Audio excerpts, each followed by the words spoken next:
Glenn Blackwell, and I'm a lifelong resident of Wilson County. But I've always, you know, doing this campaign, and people came up to, well, I don't know Glenn, I don't know. Well, what the heck you don't? Because I've been working in the background all these years, and I've never gravitated toward where I am right now.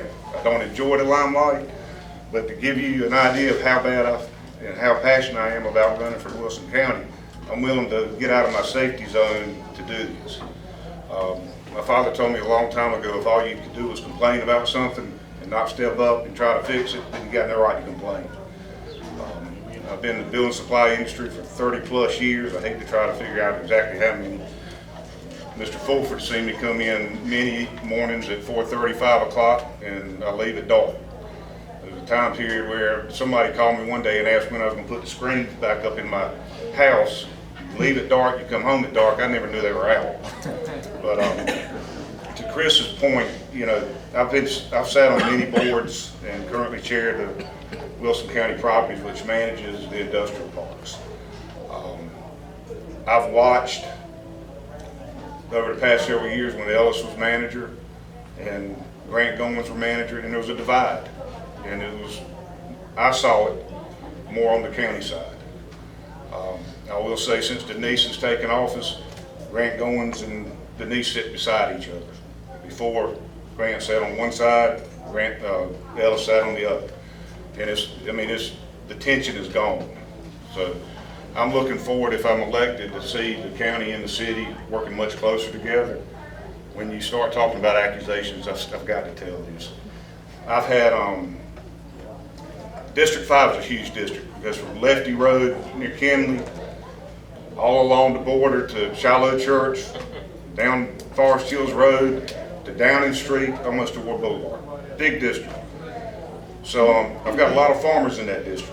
And the first thing the farmers hear is economic development. All he's interested in is economic development. He's going to take all our land and turn it into industry. Well, folks, we got all the land we could possibly develop.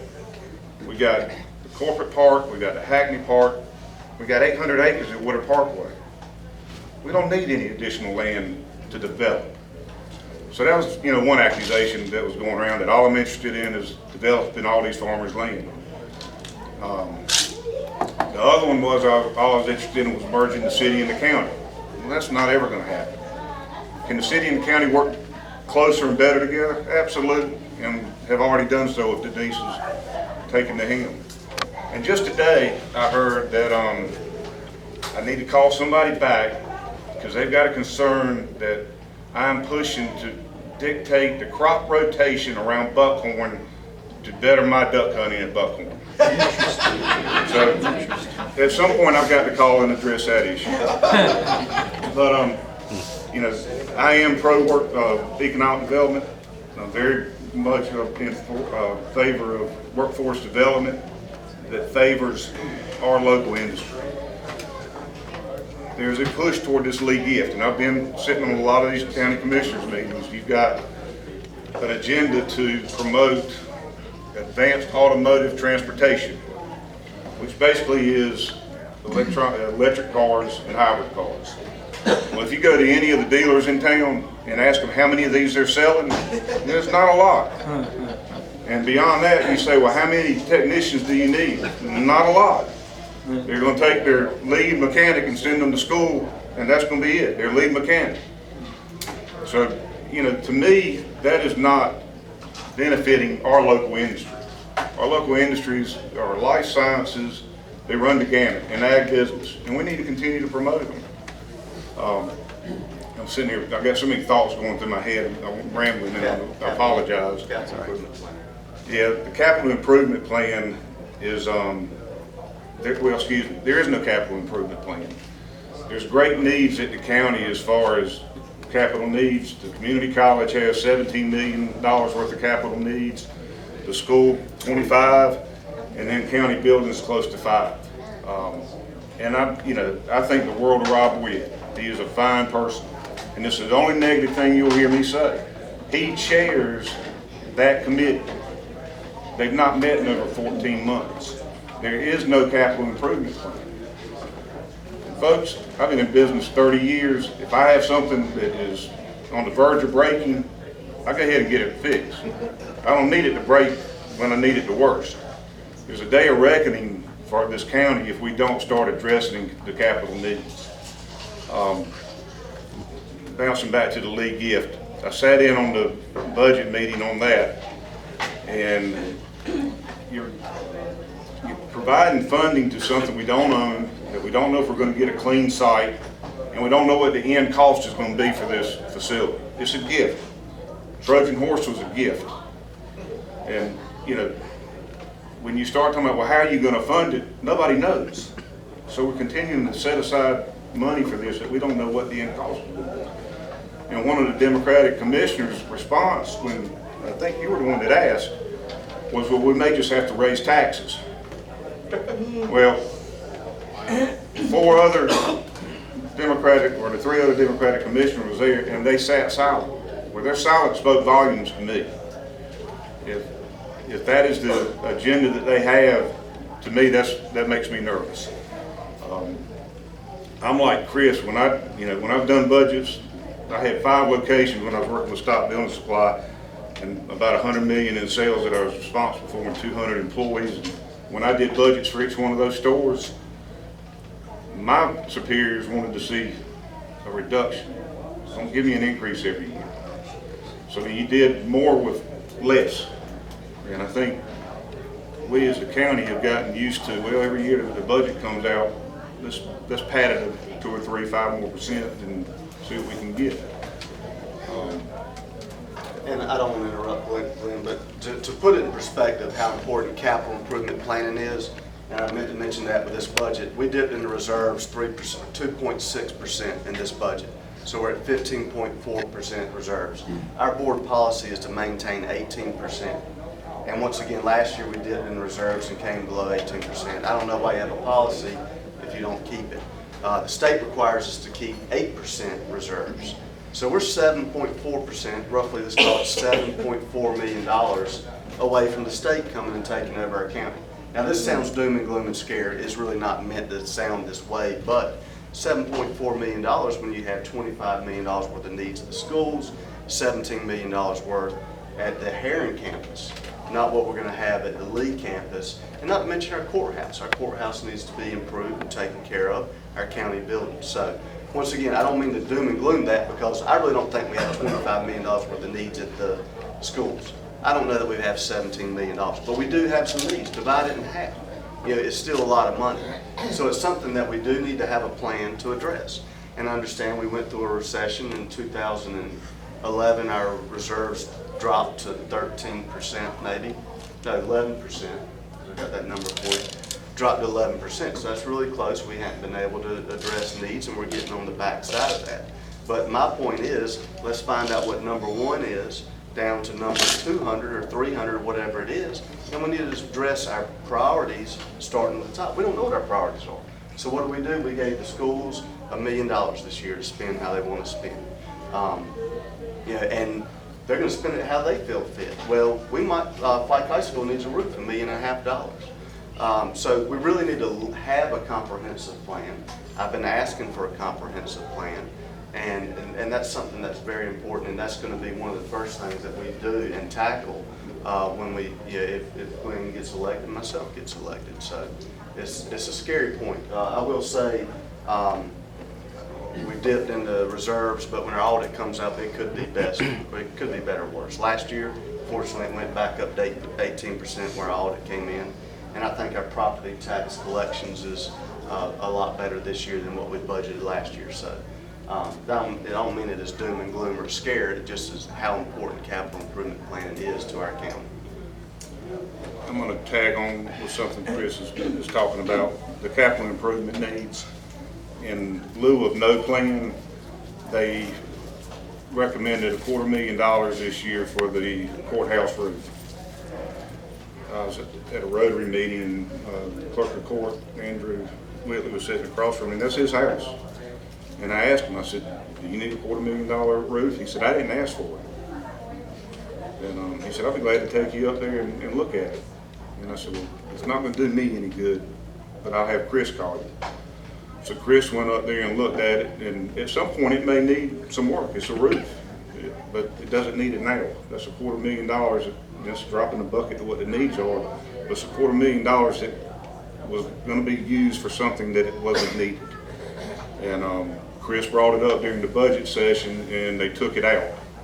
And but that's the process. I mean, that's where we need to start. We need to start questioning this type spending. And you know, I'm up for the challenge. I mean, a strong back and a weak mind, I guess, but I'm ready for it. And with my business background and what I've done over the years, I think I can make a big difference. So if you got any questions, I'd be glad to try to answer them. Yeah, I got one. Isn't there some checks or something in place? You're saying $250,000 for the roof house building, the courthouse roof. Right. If that was a privately owned building, once I say that the same roof wouldn't cost $120,000. But seeing how whoever's, you know, are we getting the same go around as the federal government? You know, it's the government, so we can charge 3 times more than what we normally do. I don't think I don't know where the $250,000 came from, because I don't think a roofer actually went up there and looked at it and said, this is gonna cost you $250,000. See, there's a lot of your budget money right there. And that's the And that's what problem. he's saying about this 17 million and the 25 million. Until we get the right people in there to make those determinations, they're just numbers. Well, I mean, if you read the paper this past week, the Elm City EMS department that they want to put up is 100,000 over budget. The response to it being 100,000 over budget from the person that submitted it was, well, I'm not a builder, I normally just buy ambulances. So Good Lord. we need the right people making a determination, doing the evaluation. See, that's my question. Are people in place to check? Because you know the county's getting work done and they're getting double, triple charged. Yeah, well, and here's the problem, the way I see it, is I walked on the roof the day before budget work session with Andrew Whitley and looked at it. Do we need a new roof on it? Yeah, we probably do. Do we need it right now? No.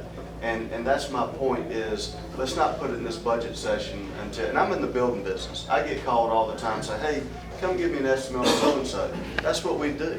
You know, and you hope you get the job. So we need, my plan would be, we need to hire, and this is spending money, but it will be money well spent, is we need to hire a construction expert that does our own review of our schools, our own review of our community college, our own review of our county buildings, and that really has some knowledge. And I'm not knocking our maintenance department, but that's who's doing that work right now. Right. And they aren't a construction expert. They're good at maintaining our buildings. Right. So that's another thing that we need to do.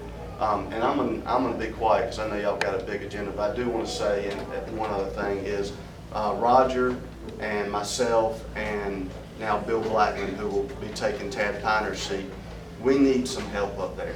And I'm just gonna give you just 2 examples to me that were very big and important. One is the hospital deal. In doing my research, I found out that Duke Light Point had been appealing tax values in the counties that they were going into. So I went to one of my fellow commissioners who has more power than I do, being in the majority, and said, we need to set a tax value on this hospital. Before we close, before we give our vote away, we need to set a tax value. I'm not talking about trying to rob Duke Light Point. I want to do a fair value that they know coming up front, because this is a new business coming to Wilson. They know what they're going to be paying in taxes, and we know what we're going to get in taxes. And the will was not there to do it. I also wanted to have the 500-page closing documents that we got 2 weeks before our vote reviewed by a third-party attorney. That's not knocking our county attorney, Steve Beeman. That just means I'd like somebody to look at this for the Board of Commissioners. And the will was not there. And then the last thing that was very frustrating, and I'll use the comment that was told to me, is the sheriff's salary. This is not political against Sheriff Woodard. I'm not trying to promote Joey Gardner, but our sheriff doesn't need to be the 4th highest paid sheriff in the state. So I went to one of my fellow commissioners and said, we've got 10 days before end of filing to adjust the sheriff's salary. I think we need to look at it. I did this the week between Christmas and New Year's, because I can tell you exactly where I was riding down the road. I was headed to the beach that week. And the answer was, Chris, we do not have enough time to do this justice. Now, we can spend $1 million in our budget in 5 minutes of discussion, but discussion The sheriff's salary, we don't, 2 months isn't do it justice. And the response that killed me was, Chris, you know we weren't commissioners when that decision was made. And I left it at that. You know, we're commissioners now. We got to do our job now. And that's the problem with my board for the most part. I don't want to talk negatively about them, but we need to make the unpopular decisions that are best for this county. And so I need the help to do so. I need to be elected, number one, but I need some more help on the board. And that's not a Republican versus Democrat thing. That's a what's best for Wilson County. And we need to have some people up there who are going to make the tough decisions. And Glenn is one of them. And I'll follow up real quick. When I had a discussion with the Republican Party about me running, I told them straight out, and you can attest to this, I'm not a yes person, never have been.